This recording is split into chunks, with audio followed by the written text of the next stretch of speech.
ഇന്നലെ വൈകുന്നേരം വീശിയ ശക്തമായ ചുഴലിക്കാറ്റിലും കനത്ത മഴയിലും ചെറുപുഴയിലും പരിസര പ്രദേശങ്ങളിലും വ്യാപക നാശനഷ്ടം.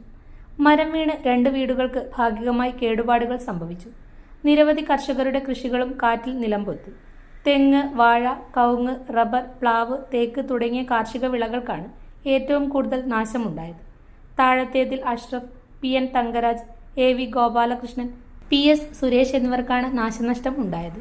ശക്തമായ കാറ്റിൽ മരങ്ങൾ ഒടിഞ്ഞു വീഴുകയും കൃഷിയിടങ്ങൾ വ്യാപകമായി നശിക്കുകയും ചെയ്തു. മഴയും ശക്തമായ കാറ്റും തുടരുന്ന സാഹചര്യത്തിൽ കൂടുതൽ നാശനഷ്ടങ്ങൾ ഉണ്ടാകുമോ എന്ന ആശങ്കയിലാണ് പ്രദേശവാസികൾ. നാശനഷ്ടങ്ങളുടെ കണക്ക് ശേഖരിക്കുന്നതിനുള്ള നടപടികൾ ബന്ധപ്പെട്ട അധികൃതർ ആരംഭിച്ചിട്ടുണ്ട്.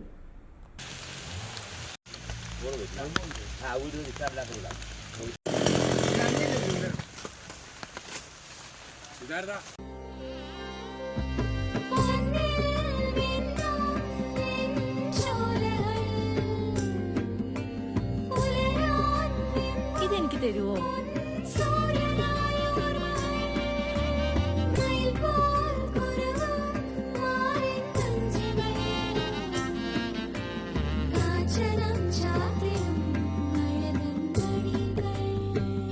ചില ബന്ധങ്ങൾ പവിത്രമാണ്. കണ്ണും നിറയും മനസ്സും നിറയും.